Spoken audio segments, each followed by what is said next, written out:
بنی اسرائیل کے لیے تورات کے نازل ہونے سے پہلے کھانے کی تمام چیزیں حلال تھیں بجز ان کے جو یعقوب نے خود اپنے اوپر حرام کر لی تھی۔ کہہ دو کہ اگر سچے ہو تو تورات لاؤ اور اسے پڑھو، یعنی دلیل پیش کرو۔ اب جو اس کے بعد بھی اللہ پر جھوٹے افطرا کریں تو ایسے لوگ ہی بے انصاف ہیں۔ کہہ دو کہ اللہ نے سچ فرما دیا، پس دین ابراہیم کی پیروی کرو جو سب سے بے تعلق ہو کر ایک اللہ کے ہو رہے تھے اور مشرکوں میں سے نہ تھے۔ سب سے پہلا گھر جو لوگوں کی عبادت کرنے کے لیے مقرر کیا گیا تھا وہی ہے جو مکے میں ہے، بابرکت اور جہان والوں کے لیے موجب ہدایت۔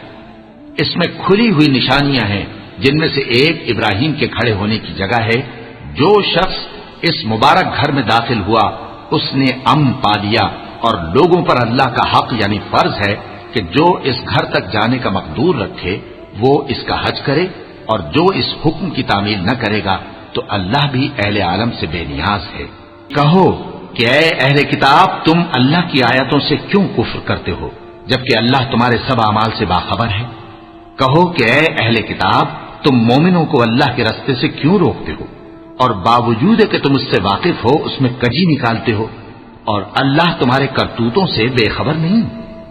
مومنوں، اگر تم اہل کتاب کے کسی فریق کا کہا مان لو گے تو وہ تمہیں ایمان لانے کے بعد کافر بنا دیں گے، اور تم کیوں کر کفر کرو گے جبکہ تم کو اللہ کی آیتیں پڑھ پڑھ کر سنائی جاتی ہیں اور تم میں اس کے پیغمبر موجود ہیں؟ اور جس نے اللہ کی رسی کو مضبوط پکڑ لیا وہ سیدھے رستے لگ گیا۔ مومنوں، اللہ سے ڈرو جیسا کہ اس سے ڈرنے کا حق ہے، اور مرنا تو مسلمان ہی مرنا، اور سب مل کر اللہ کی ہدایت کی رسی کو مضبوط پکڑے رہنا اور فرقے فرقے نہ ہو جانا، اور اپنے اوپر اللہ کی اس مہربانی کو یاد رکھنا جب تم ایک دوسرے کے دشمن تھے تو اس نے تمہارے دلوں میں الفت ڈال دی اور تم اس کی مہربانی سے بھائی بھائی ہو گئے، اور تم آگ کے گڑھے کے کنارے تک پہنچ چکے تھے تو اس نے تم کو اس سے بچا لیا۔ اس طرح اللہ تم کو اپنی آیتیں کھول کھول کر سناتا ہے تاکہ تم راہ راست پر رہو۔ اور تم میں ایک جماعت ایسی ہونی چاہیے جو لوگوں کو نیکی کی طرف بلائے اور اچھے کام کرنے کا حکم دے اور برے کاموں سے منع کرے۔ یہی لوگ ہیں جو کامیاب ہیں، اور ان لوگوں کی طرح نہ ہونا جو متفرق ہو گئے اور صاف احکام آنے کے بعد ایک دوسرے سے اختلاف کرنے لگے۔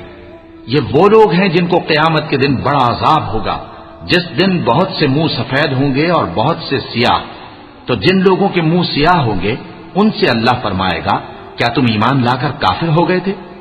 سو اب اس کفر کے بدلے عذاب کے مزے چکھو۔ اور جن لوگوں کے منہ سفید ہوں گے وہ اللہ کی رحمت کے باغوں میں ہوں گے اور ان میں ہمیشہ رہیں گے۔ یہ اللہ کی آیتیں ہیں جو ہم تم کو ٹھیک ٹھیک پڑھ کر سناتے ہیں، اور اللہ اہل عالم پر ظلم نہیں کرنا چاہتا، اور جو کچھ آسمانوں میں اور جو کچھ زمین میں ہے سب اللہ ہی کا ہے، اور سب کاموں کا انجام اللہ ہی کی طرف ہے۔ مومنوں، تم بہترین امت ہو جسے لوگوں کی ہدایت کے لیے میدان میں لایا گیا ہے کہ تم نیک کام کرنے کو کہتے ہو اور برے کاموں سے منع کرتے ہو اور اللہ پر ایمان رکھتے ہو۔ اور اگر اہل کتاب بھی ایمان لے آتے تو ان کے لیے بہت اچھا ہوتا، ان میں ایمان لانے والے بھی ہیں لیکن تھوڑے اور اکثر نافرمان ہیں۔ یہ تمہیں خفیف سی تکلیف کے سوا کچھ نقصان نہیں پہنچا سکیں گے، اور اگر تم سے لڑیں گے تو پیٹ پھیر کر بھاگ جائیں گے، پھر ان کو مدد بھی کہیں سے نہیں ملے گی۔ یہ جہاں نظر آئیں گے تم دیکھو گے کہ ذلت ان سے چمٹ رہی ہے، بجز اس کے کہ یہ اللہ کی پناہ میں یا مسلمان لوگوں کی پناہ میں آ جائیں۔ اور یہ لوگ اللہ کے غضب میں گرفتار ہیں اور ناداری ان سے لپٹ رہی ہے۔ یہ اس لیے کہ اللہ کی آیتوں سے انکار کرتے تھے اور اس کے پیغمبروں کو ناحق قتل کر دیتے تھے۔ یہ اس لیے کہ یہ نافرمانی کیے جاتے اور حد سے بڑھے جاتے تھے۔ یہ بھی سب ایک جیسے نہیں ہیں۔ ان اہل کتاب میں کچھ اچھے لوگ بھی ہیں جو رات کے اوقات میں اللہ کی آیتیں پڑھتے اور اس کے آگے سجدے کرتے ہیں۔ وہ اللہ پر اور روز آخر پر ایمان رکھتے اور اچھے کام کرنے کو کہتے اور بری باتوں سے منع کرتے اور نیکیوں پر لپکتے ہیں، اور یہی لوگ نیکوکار ہیں۔ اور یہ جس طرح کی نیکی کریں گے اس کی ناقدری نہیں کی جائے گی، اور اللہ پرہیزگاروں کو خوب جانتا ہے۔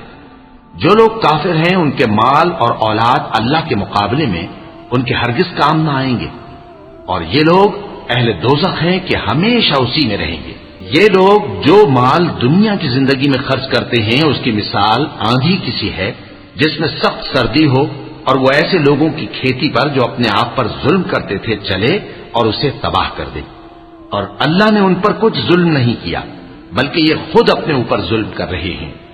مومنوں، کسی غیر مذہب کے آدمی کو اپنا رازدار نہ بنانا. یہ لوگ تمہاری خرابی میں کسی طرح کی کوتاہی نہیں کرتے اور چاہتے ہیں کہ جس طرح ہو تمہیں تکلیف پہنچے. ان کی زبانوں سے تو دشمنی ظاہر ہو ہی چکی ہے اور جو کینے ان کے سینوں میں مخفی ہیں وہ کہیں زیادہ ہیں. اگر تم عقل رکھتے ہو تو ہم نے تم کو اپنی آیتیں کھول کھول کر سنا دی ہیں. تم ایسے صاف دل لوگ ہو کہ ان لوگوں سے دوستی رکھتے ہو حالانکہ یہ تم سے دوستی نہیں رکھتے، اور تم سب کتابوں پر ایمان رکھتے ہو اور یہ تمہاری کتاب کو نہیں مانتے.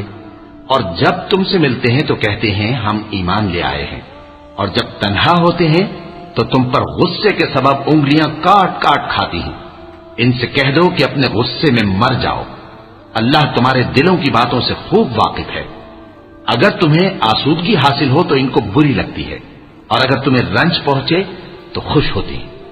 اور اگر تم تکلیفوں کی برداشت اور نافرمانی سے کنارہ کشی کرتے رہو گے تو ان کا فریب تمہیں کچھ بھی نقصان نہ پہنچا سکے گا. یہ جو کچھ کرتے ہیں اللہ اس کا احاطہ کیے ہوئے ہے. اور اس وقت کو یاد کرو جب تم صبح کو اپنے گھر سے روانہ ہو کر ایمان والوں کو لڑائی کے لیے مورچوں پر موقع بموقع متعین کرنے لگے، اور اللہ سب کچھ سنتا ہے، جانتا ہے. اس وقت تم میں سے دو جماعتوں نے جی چھوڑ دینا چاہا، مگر اللہ ان کا مددگار تھا، اور مومنوں کو تو اللہ ہی پر بھروسہ کرنا چاہیے. اور اللہ نے جنگ بدر میں بھی تمہاری مدد کی تھی جبکہ اس وقت بھی تم بے سر و سامان تھے. بس اللہ کی نافرمانی سے بچو تاکہ شکر گزار بن جاؤ.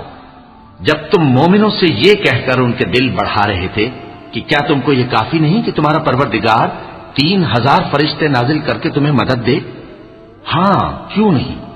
اگر تم دل کو مضبوط رکھو اور نافرمانی سے بچتے رہو اور کافر تم پر جوش کے ساتھ دفتن حملہ کر دیں تو تمہارا پروردگار 5000 فرشتے جن پر نشان ہوں گے تمہاری مدد کو بھیجے گا. اور اس مدد کو تو اللہ نے تمہارے لیے ذریعہ بشارت بنایا، یعنی اس لیے کہ تمہارے دلوں کو اس سے اطمینان حاصل ہو، ورنہ مدد تو اللہ ہی کی طرف سے ہوتی ہے جو غالب ہے، حکمت والا ہے. ليقطع طرفا من الذين كفروا أو يكبتهم فينقلبوا خائبين. ليس لك من الأمر شيء أو يتوب عليهم أو يعذبهم فإنهم ظالمون. ولله ما في السماوات وما في الأرض يغفر لمن يشاء ويعذب من يشاء والله غفور رحيم. یہ اللہ نے اس لیے کیا کہ کافروں کی ایک جماعت کو ہلاک کر دے یا انہیں ذلیل و مغلوب کر دے کہ ناکام واپس جائیں. اے پیغمبر، اس کام میں تمہارا کچھ اختیار نہیں. اب دو صورتیں ہیں، یا اللہ ان کے حال پر مہربانی کرے یا انہیں عذاب دے کہ یہ ظالم لوگ ہیں. اور جو کچھ آسمانوں میں ہے اور جو کچھ زمین میں ہے سب اللہ ہی کا ہے. وہ جسے چاہے بخش دے اور جسے چاہے عذاب کرے، اور اللہ بخشنے والا مہربان ہے. اے ایمان والو، دگنا چوگنا سود نہ کھاؤ اور اللہ سے ڈرو تاکہ کامیاب ہو جاؤ. اور دوزخ کی آگ سے بچو جو کافروں کے لیے تیار کی گئی ہے، اور اللہ اور اس کے رسول کی اطاعت کرو تاکہ تم پر رحمت کی جائے. اور اپنے پروردگار کی بخشش اور اس بہشت کی طرف لپکو جس کا عرض آسمان اور زمین کے برابر ہے، اور جو پرہیزگاروں کے لیے تیار کی گئی ہے، جو آسودگی اور تنگی میں اپنا مال اللہ کی راہ میں خرچ کرتے ہیں اور غصے کو روکتے اور لوگوں کے قصور معاف کرتے ہیں. اور اللہ نیکوکاروں کو دوست رکھتا ہے. اور وہ کہ جب کوئی کھلا گناہ یا اپنے حق میں کوئی اور برائی کر بیٹھتے ہیں تو اللہ کو یاد کرتے اور اپنے گناہوں کی بخشش مانگتے ہیں. اور اللہ کے سوا گناہ بخش بھی کون سکتا ہے، اور جان بوجھ کر اپنے افعال پر اڑے نہیں رہتے. ایسے ہی لوگوں کا صلہ ان کے پروردگار کی طرف سے بخشش اور باغ ہیں جن کے نیچے نہریں بہ رہی ہیں، اور وہ ان میں ہمیشہ بستے رہیں گے. اور اچھے کام کرنے والوں کا بدلہ بہت اچھا ہے.